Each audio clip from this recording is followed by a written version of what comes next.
नमस्कार मित्रांनो, जर तुमचं डोकं आधीच भडकलेलं असेल किंवा डोकं भडकावं म्हणून तुम्ही हा व्हिडिओ उघडला असेल तर इथं कुठेतरी एक पॉज बटन असेल, ते पॉज बटन दाबा आणि व्हिडिओ बंद करून गेलात तरी हरकत नाही. कारण या व्हिडिओमध्ये असं काहीच होणार नाहीये. आपण अतिशय शांतपणे आणि डोळसपणे चिकित्सकपणे या विषयाला हाताळणार आहोत. कारण मित्रांनो, लक्षात घ्या, राजकारण्यांसाठी हा केवळ एक पॉलिटिकल विषय किंवा पॉलिटिकल स्टंट असला तरी तुमच्या आमच्या सामान्यांसाठी हा विषय धर्माचा आहे, आस्थेचा आहे, भावनांचा आहे आणि आपल्या श्रद्धेचा सुद्धा आहे. मी बोलतोय राज ठाकरे यांनी अलीकडे केलेल्या त्यांच्या एका स्टेटमेंट विषयी. अगोदर राज ठाकरे काय म्हणाले ते बघूया आणि व्हिडिओला सुरुवात करूया. हे आमच्या बाळा नांदगावकर इथे त्या ह्याच्यात घेऊन आले, काय ते छोट्याशा कमंडलूमधनं पाणी घेऊन आले. म्हटलं मी नाही पिणार. मी त्या सोशल मीडियावरती बघतोय, माणसं तिथे आलेल्या बाया बिया घासतायत आणि बाळा नांदगावकर साहेब गंगेचं पाणी कोण पिईल ते पाणी? चला, आताच कोरोना गेलाय. मित्रांनो, आपली संस्कृती इतकी उदात्त आणि पवित्र आहे ना की या पवित्र संस्कृतीमध्ये आपण आपल्या नद्यांना सुद्धा माता असं म्हणतो. आणि मग ह्या सगळ्या माता आपण फक्त म्हणण्यापुरत्या ठेवतो, आपण आपल्या आचरणात आणत नाही. कारण आपल्या सगळ्याच माता आता दूषित झालेल्या आहेत. अगदी पिंपरी चिंचवड मधली आमची पवनामाई सुद्धा अगदी आटून गेलेली आहे. आमच्या इंद्राणीला अगदी पालखी प्रस्थानाच्या वेळी फेस आला होता, फेसाळली होती. 2022चा हा रिपोर्ट तुम्ही पाहिला तर देशभरातल्या सर्वाधिक दूषित नद्या ह्या महाराष्ट्रामध्ये आढळतात. ज्या महाराष्ट्रामध्ये आपण संस्कृतीचा वारसा सांगतो त्या महाराष्ट्रात सर्वात जास्त दूषित नद्या आढळतात. इतकंच काय तर अगदी CPCB central pollution control board ही जी काही भारत सरकारचीच संस्था किंवा एक बोर्ड आहे, या संस्थेचा हा रिपोर्ट अख्खाच्या तुम्ही वाचा. मी लिंक देतो खाली कमेंटमध्ये. हा रिपोर्ट तुम्ही वाचला तर तुम्हाला सुचणार नाही की या देशभरामध्ये जवळपास 4,500 जलस्रोतांचा देशभरातल्या अभ्यास करून हा रिपोर्ट बनवला गेला. हा रिपोर्ट तुम्ही वाचा तर तुम्हाला समजेल देशभरामध्ये पाणी प्रदूषण, जलप्रदूषण हा किती मोठा प्रश्न बनलेला आहे. मी आता आपल्याला नाशिकच्या गोदावरी नदीच्या पात्रातलं पाणी किती अस्वच्छ आहे हे दाखवणार आहे. माझ्या बाजूला ही गोदावरी नदी आहे, अर्थात हे रामकुंड आहे आणि त्या रामकुंडाचा हा भाग आहे. आपण जर बघितलं तर अशा पद्धतीचं हे शेवळ जे आहे ते या गोदावरी नदीमध्ये आपल्याला पाहायला मिळते. कुंभमेळ्यापूर्वी तरी नाशिकची ही गोदावरी नदी स्वच्छ होईल का? जे नागरिक हे पाणी पिण्यासाठी घेऊन जात आहे, तीर्थ म्हणून घेऊन जात आहे, त्यांना खरोखर हे पाणी तीर्थ स्वरूपात मिळणार आहे का, असा प्रश्न आठवतं का? काही वर्षांपूर्वी आपल्याला दिवसातून 2 वेळा पाणी येत होतं. नंतर ते पाणी दिवसातून एकदा यायला लागलं आणि नंतर ते पाणी आता दिवसा आड यायला लागलंय. काही दिवसांनी हे पाणी 1-2 दिवसाआड, 3 दिवसाआड आणि कधी कधी आठवडा आड सुद्धा यायला वेळ लागणार नाही. हे सगळं का होतंय? कारण नद्यांमधल्या पाण्याची पात्रता, नद्यांच्या पात्राचा आकार आणि मुळातच नद्यांमधलं प्रदूषण खूप जास्त वाढतंय.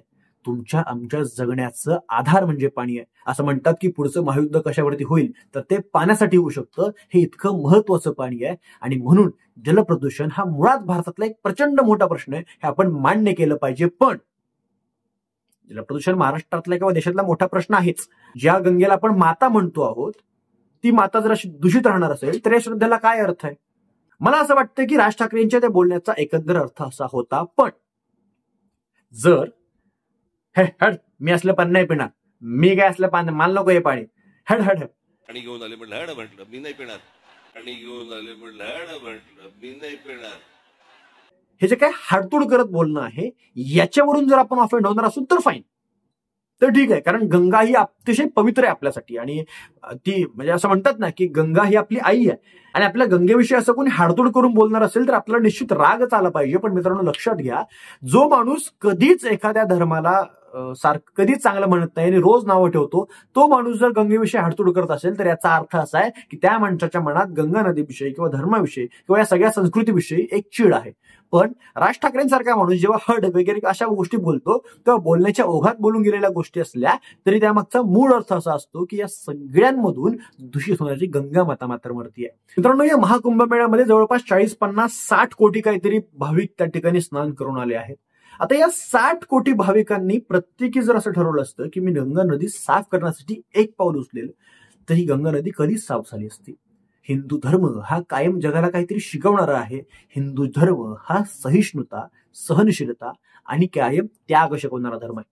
त्यामुळे जर आपण आपल्या नद्या सुरक्षित ठेवू शकणार नसू तर आपल्या पुढच्या पिढ्यांना आपण काय देणार आहोत हा एक मोठा प्रश्न आहे. मला वाटतं राज ठाकरेंचं हे सगळं विधान हे त्या अनुषंगाने असलं पाहिजे की गंगा नदी पवित्र व्हावी किंवा गंगा नदी साफ सुथऱ्या व्हावी. आणि गंगाच नाही, सगळ्याच नद्या, सगळ्यांनाच आपण माता म्हणतो, या सगळ्याच आपल्या माता साफ सुथऱ्या व्हाव्यात, त्यातलं पाणी शुद्ध व्हावं यासाठी बोललं गेलेलं ते वाक्य होतं.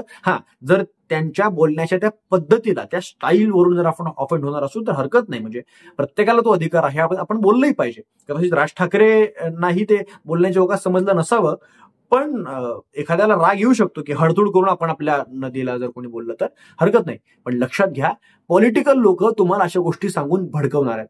पॉलिटिकल लोक तुमच्या समोर अशा गोष्टी मांडून तुमची माती भडकवण्याचं काम करतील. पण या सगळ्याचा मूळ अर्थ मात्र तुम्ही विसरता कामा नये की मित्रांनो, खरंच या देशातल्या नद्यांची अवस्था फार जास्त बिकट आहे. तुम्हाला स्वतःहून रिसर्च करायचं असेल तर गुगलवरती जस्ट एक प्रॉम्प्ट टाका की water pollution statistics in India. तुम्हाला एक स्टॅटिस्टिकल रिपोर्ट पाहायला मिळेल. ज्या स्टॅटिस्टिकल रिपोर्टला पाहून तुम्ही थक्क व्हाल. ही आहे महाराष्ट्रातल्या नव्हे देशातल्या नद्यांची आपल्या अवस्था.